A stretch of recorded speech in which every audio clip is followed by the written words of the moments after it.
I'm Tracy Sabol. Tonight on EWTN News Nightly, pushing for peace. Vice President J.D. Vance makes remarks at CPAC as the Trump administration moves forward to end the war in Ukraine. Prayers for the Pope. We have the latest on the Holy Father's condition as he spends another day in the hospital. Somber moment. The bodies of Israeli hostages are returned by Hamas. Aaron David Miller tells us what it could mean for the future of the ceasefire. And called to serve, we preview an upcoming event at the Vatican celebrating deacons. These stories and more tonight. From EWTN, the Global Catholic Network, this is EWTN News Nightly. Thank you for being with us on the Feast of Saints Francisco and Jacinta Marto. Our top story tonight, in the Middle East, a somber day in Israel as the bodies of 4 Israelis held hostage by Hamas were returned home. Among them were the Bibas family, Mom Shiri and her 2 young sons, Ariel and Kafir Bibas. Ariel was 4 years old and Kafir only 9 months old when they were abducted by Hamas militants on October 7th, 2023. Also returned was the body of Oded Lifshitz, who was 83 when he was taken hostage during the terrorist attack. Israeli Prime Minister Benjamin Netanyahu today swore revenge. The 4 coffins of our loved ones oblige us more than ever to promise, to swear, that what happened on October 7th will never happen again. The voice of the blood of our loved ones cries out to us from the ground.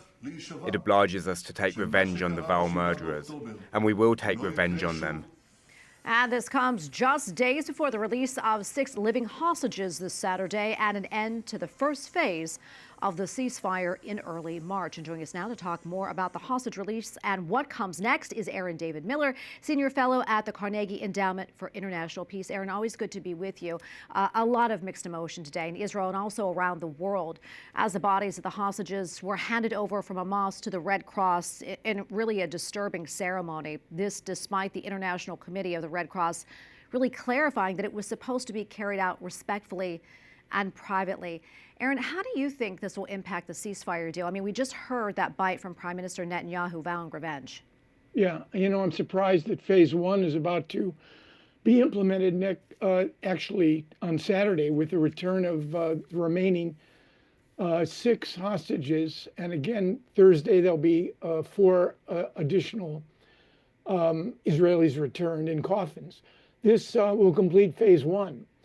And now you're really approaching, I think, a critical moment. The Prime Minister swears revenge. There are many who argue that revenge against Hamas is taking precedence over the return of what the Israelis judge to be, of the 59 remaining Israelis that Hamas and Palestine Islamic Jihad hold. Israelis judge anywhere from 19 to 25 are still alive. And I think not only the Prime Minister, but the American president is going to have to make a judgment as to what the priority is here. And I think it's going to be an extremely tough call. Yeah, I mean, do you think we'll even get to phase 2 of the ceasefire agreement? Oh, absolutely. I mean, as I mentioned, I'm surprised we got this far, but both Hamas and Israel have a stake in completing phase 1. Phase 2, however, obligates and joins both Israel and Hamas on the Hamas side to return all of the remaining hostages, on the Israeli side to end the war, Hamas as well, and to withdraw Israeli forces from Gaza. I see almost no way that that is going to be concluded anytime soon. So you're really left with 2 choices. It may be in Hamas's and Israel's interest to extend phase 1 and to continue to exchange hostages for Palestinian prisoners. Or alternatively, we may be on the cusp of a return to what is going to be a relentless Israeli military campaign, not just to destroy what remains of Hamas from a military perspective, but essentially to prevent its governance or its influence in Gaza and the expulsion of its senior leaders. That's going to be a very tough lift. Yeah, and as we've seen, this fighting really has reduced Gaza to basically rubble from all that fighting. President Trump, as you know, had said that he'd like the U.S. to take over and redevelop the area and resettle Palestinians elsewhere while Gaza is being rebuilt. And I understand Egypt is now developing its own plan for the reconstruction of Gaza that it says does not involve displacing Palestinians. Aaron, what do you think happens in Gaza next? there's several elements. Again, if the ceasefire continues, humanitarian assistance will continue to pour in. But the reality is, unless you can end the war and create a stable environment that would allow the predictable and reliable imports of what is badly needed, not just to give large numbers of Palestinians access to proper medical care, potable water, sanitation, and regular food supply, but essentially begin the reconstruction process, we're going to end up, you and I are going to end up having the same conversation 6 months from now. The president's proposal, clearly, the most charitable interpretation is that it may inspire key Arab states to take more responsibility for Gaza, but certainly not in forced or even voluntary transfer of what is 2.3 million people. It's a proposal untethered from reality and frankly hurts American credibility and undermines the interests of some of our of Arab friends, particularly in Egypt and in Jordan. Well, Aaron, always great to get your insights. We really appreciate it. Thank you so much. Thanks, Tracy. Thanks for having me. Pope Francis remains in a Rome hospital for another night as he battles pneumonia. The Vatican says the Holy Father is improving slightly while his blood analysis are stable and he has no fever. Pope Francis has been at the Gemelli Hospital in Rome since last Friday following a bout of bronchitis. Church leaders are encouraged by the Holy Father's strength and determination throughout his illness. He is a fighter, so this battle, I believe he will win it. It will take time, but he will win it. And so I have great confidence in that. Even though there is a lot of bitterness about what is happening to him, because really he lives his ministry so generously that he becomes for us a shining example of how to live in service to the Lord and for God's people. But he's a man, you see. He's tired too. But he's one of those people, if you really want him to rest, you have to hospitalize him, because otherwise he'll never rest. Rome's diocese calls for silent prayer for the health of the Holy Father.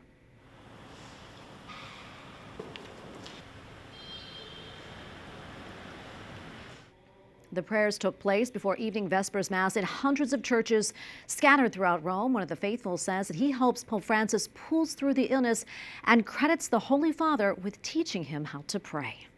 One news conference between Ukraine's leader and the White House envoy to the war-torn country was canceled. Ukrainian leader Vladimir Zelensky and Lieutenant General Keith Kellogg met for talks afterward. Instead of answering questions from journalists, they simply posed for pictures. The change reflects deepening tensions between the White House and Ukraine's leader in the push to end the nearly 3-year-long war. It comes as European officials, including the Secretary General of NATO, say they support Ukraine and criticize the White House's plan for peace. Top members of the Trump administration offer a review of the president's first month in office, including his handling of tricky issues like the war in Ukraine. They spoke today at the White House briefing. White House correspondent Owen Jensen reports. Owen. Well, good evening, Tracy. As peace is sought in Ukraine and negotiations move forward, National Security Advisor Mike Waltz was in the briefing room today. He was asked by a reporter about Russian President Vladimir Putin's manipulation tactics. And Waltz assured Americans that President Trump can go toe-to-toe with Mr. Putin and bring peace to Ukraine. If there's anybody in this world that can go toe-to-toe with Putin, that could go toe-to-toe with Xi, toe-to-toe with Kim Jong-un, and we could keep going down the list. It's Donald J. Trump. He is the deal maker in chief. There is no question that he is the commander in chief. Also in the briefing room, Deputy Chief of Staff Stephen Miller, he emphasized that President Trump has ended all DEI across the federal government and laid out more. He has terminated all federal workers involved in promulgating these unlawful policies. He has ended diversity, equity, and inclusion in all federal contracting. He has restored merit as the cornerstone of all federal policy, restored the full, fair, impartial enforcement of our federal civil rights laws for the first time in generations. And economic advisor Kevin Hassett, who was also there, told reporters the president wants fighting inflation prioritized, adding in the first Trump administration, inflation was around 1%, according to Hassett, and that they are going to bring it back to the United States through spending and tax cuts. Also, earlier today, Vice President J.D. Vance was at the CPAC conference. We were there. He was encouraging pro-lifers to keep at it and saying that we need to stop thinking about babies as inconveniences to be discarded. Take a listen. We've got the power of persuasion. We've got to persuade our fellow citizens that unborn life is worthy of protecting. It is sacred in the eyes of God, and it should be sacred in the eyes of man, too. And when it comes to the new administration's policies in defending life, we believe in the Trump administration that babies are good, that families are good, and we want to make it easier for young moms and young dads to choose life, to start families, and to bring new life into the world. Now, some of that, of course, is supporting our great crisis pregnancy centers at the moment of these important health care decisions. Vice President J.D. Vance also tied his remarks to the importance of faith. Whether it's fighting for the unborn or fighting for peace and security for our citizens, I want us to be the kind of society where my kids can grow up to be virtuous young people, can be good young Christians, of course, because that's what I'm trying to raise them to be, and that's what our public policy is trying to do. Now, while the Trump administration is reinforcing the Hyde Amendment, which makes sure that tax dollars don't pay for abortions, it also the administration supports IVF, in vitro fertilization, and that's something the Catholic Church opposes, believing that it's morally wrong. At the White House, Owen Jensen, EWTN News Nightly. All right, thank you, Owen. A 44-year-old priest has been murdered in Myanmar amid the country's devastating civil war. Father Donald Martin Yang Win's body was found by members of the faithful on the grounds of the parish that he worked.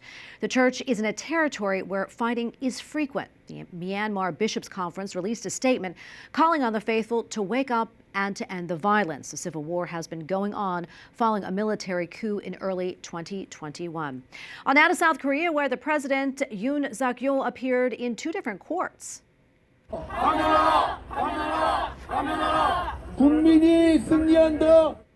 Protesters gathered outside the Constitutional Court to demand his impeachment. Both of Yoon's trials are related to his briefly declaring martial law last December. One case claims that he started a rebellion. The other is seeking to remove him as the country's president. Yoon says that he wants to stay in power. And we have a lot more still to come here on EWTN News Nightly, including leaving the spotlight. One of the top Republicans in Congress announces his next steps following a lengthy career. And the Idaho State Senate votes to approve a bill centered around school choice. We have the details.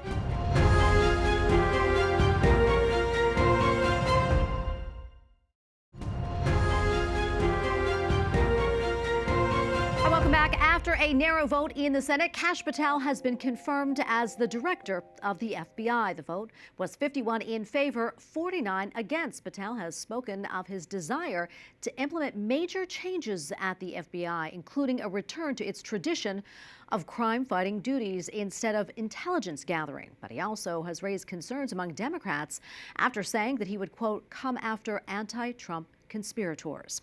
Republicans in Congress may soon have competing budget bills. The Senate is moving ahead with a vote this week on a budget resolution funding the border, defense, and energy priorities. That is despite President Donald Trump's endorsement of a competing version in the House with his agenda in one big bill, including tax cuts. Senator Lindsey Graham says the Senate's bill is the better option.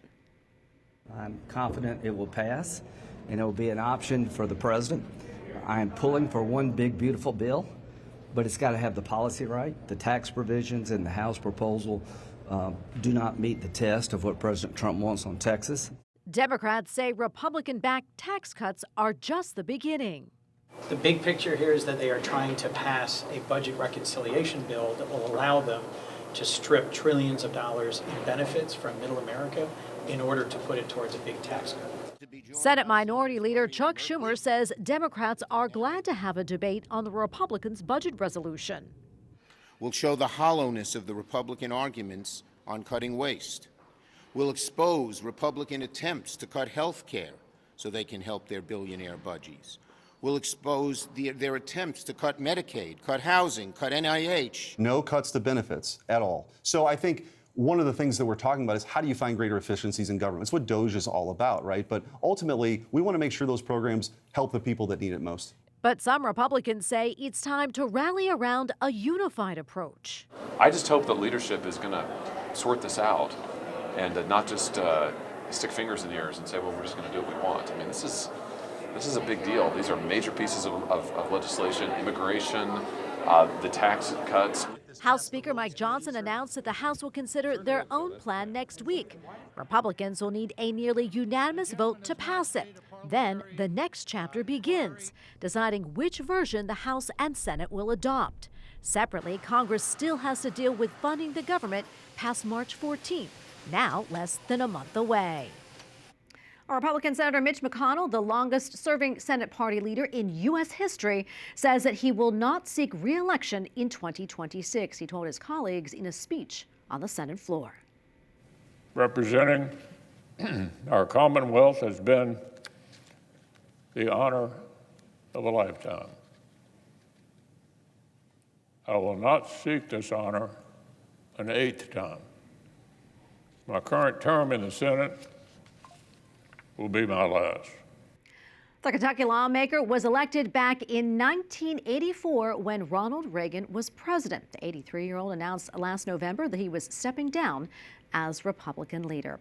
Well, in other news, Arctic air brings record-breaking cold to the East Coast and central United States. Virginia and North Carolina saw snowfall up to 12 inches, which led to nearly 500 car crashes. Officials asked residents to avoid travel to allow crews to work on the roads. The storm is spreading into the Midwest, where forecasters expect some locations to experience record low temperatures. In Idaho, a big win for school choice. The state legislature passed the Idaho Parental Choice Tax Credit Bill. It sets aside $50 million of taxpayer money to be given to parents in the form of grants. The money can be used towards tuition for private school, tutoring, and even to cover the cost of transportation or advanced placement tests. And joining us now to talk more about the bill is Tommy Schultz, CEO of the American Federation of Children. Tommy, good to be with you. So first off, your reaction to the passing of the bill, and what does this mean for students? Look, this is a huge win for Idaho families. Idaho was one of the last holdout states of conservative or red states that didn't have a single private school choice program on the books. Now that they've passed this into law, it's heading to the governor's desk. This is about to help, 10,000 families across Idaho get access to the school of their choice. And like you said, there's some flexible uses for the funding. It's going to be about $50 million. Families that are under the income limit of about $100,000 get prepayment of the funds. So it's in the form of a refundable tax credit for every other family. So this is a big win for Idaho and just continuing the momentum of school choice flourishing across the country. President Trump is obviously pushing for a federal piece of school choice legislation that'll benefit all the states, but the states are leading the way. Idaho is joining the chorus of them, and we're excited for all the families that are going to benefit this fall. Absolutely. Tommy, where's this money coming from? It's coming from the state. And so again, it's in a fund that will be orchestrated as a refundable tax credit. Lower income families, obviously with the tax cycle, it may be hard for them to get access to a private school to then wait for the tax bill to come due where they can then get their credit, but they will at least get a prepayment of the funds. And the legislature is going to, and the rulemaking process essentially going forward is going to talk about exactly how that'll be administered. Yeah, and that's not taking money away from any other resources, is it, from like local schools possibly? Well, look, the argument they've made for 30 or 40 years against school choice is it's taking funds from public schools.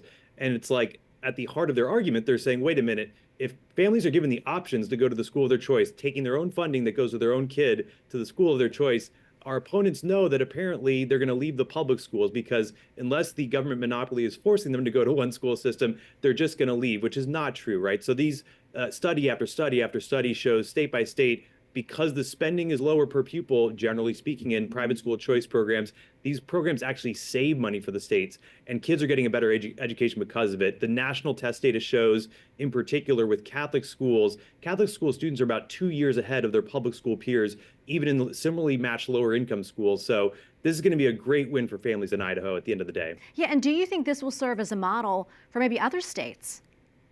Look, a lot of other states have pursued this model. Oklahoma has a very similar one right now. There's other tax credit funded mechanisms throughout the states in about 20 different states. The federal piece of legislation that's moving through Congress that passed out of Ways and Means Committee last year is also a tax credit funded mechanism, just a little bit different than what Idaho has currently. But look, this is going to be a model for other states because at the end of the day, Idaho is one of the last red states to pass this. I think it's going to be a model for blue states. If this federal bill makes it through this year, it's already going to be taking off in every single state. But many other states, I think, are going to feel the competitive pressures all around them when other families are saying, wait a minute, I can go right across the border, get a free education for a private school for my own kid. We want to move. And so I think other states are going to feel this, this pressure from Idaho and all across the country. 2/3 of the states essentially have a private school choice program on the books now. Yeah, and overall, your final thoughts on this? Look, at the end of the day, Idaho, Tennessee have already passed big expansions to private school choice programs. Texas could be next. That could be $1 billion each year for families to choose, and that could help 100,000 kids go to a private school. If this federal bill gets passed, all 50 states are on the table. So it's the beginning of the end of the old way of doing education where the bureaucracy dominates, the unions dominate. Parents are going to be in control going forward. And that sounds good to all of us. Tommy, thank you so much. We appreciate it. God bless. Thank you. Up next on EWTN News Nightly, a celebration of service and servants. We have a preview of the Jubilee for deacons, and we'll look into the history of the ancient office. Plus, a Catholic organization is helping mothers in prison bond with their newborns. We take a look at the important work.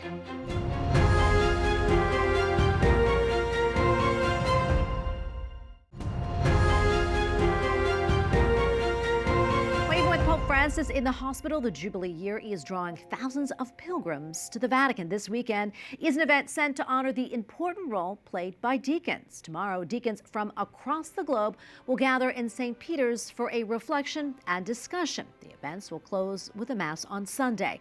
Deacons have had a privileged role in the history of the Church from the earliest days. The word deacon comes from the Greek word diakonos, which means servant or waiter. In the early church, deacons were chosen among Christian communities to help with the ministry of the church. To this day, they fill an indispensable role. Deacons can witness and bless marriages. They can baptize and celebrate funerals outside of a Mass, preach the gospel, and give homilies, and even expose the Blessed Sacrament for adoration. Plus, they can even receive all 7 sacraments, being able to get married and ordained. Joining us now from Rome is Deacon Rob Joseph, who serves at Our Lady of Victory Catholic Church in the Diocese of Columbus, Ohio. Deacon Rob, great to be with you today. So how did you discern to be a diaconate? Well, first of all, it's a pleasure to be with you. Thank you. As far as discerning for the diaconate, I would say it's a small whisper, a sweet, small, constant whisper.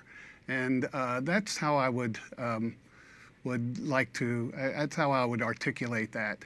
There was also, in my case, there was also this. I'll call it a manifestation, if you will.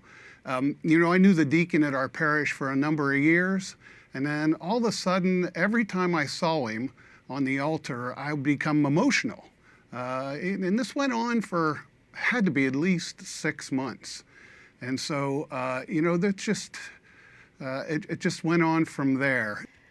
Deacon Rob, what would you say to someone who may be discerning the call to the diaconate? Any advice you'd give them? I would say be patient. Start on there.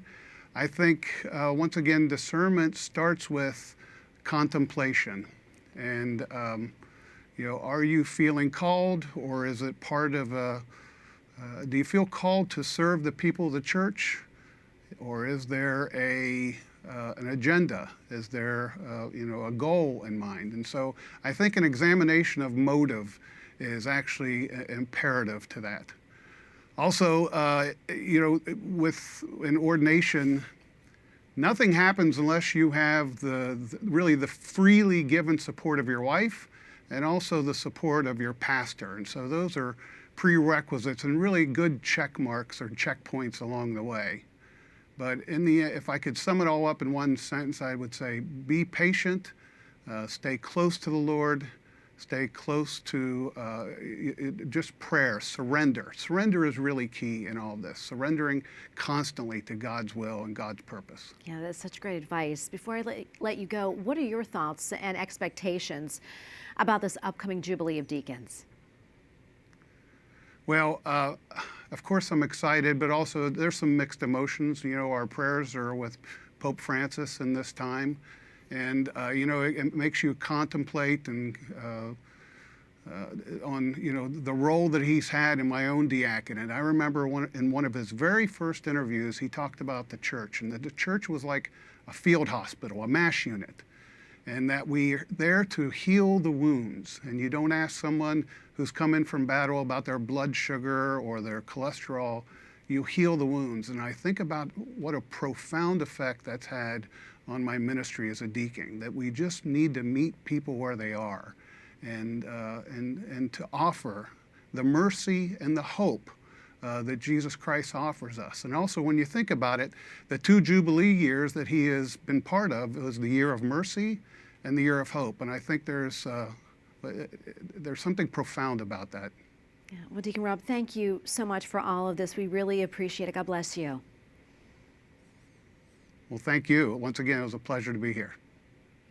Finally tonight, a Catholic-backed prison nursery in Missouri, that is, offers a way for incarcerated mothers to bond with their babies. The program allows eligible inmates to reside with their children for up to 18 months post-delivery. The State Catholic Conference supports the initiative. A longtime prison chaplain says separation between mothers and newborns is, quote, demoralizing and harmful to their mental health. Well, we thank you for watching tonight. Remember, you can follow us on social media, Facebook, X, and Instagram at EWTN News Nightly. I'm Tracy Sabol. Good night, and God bless.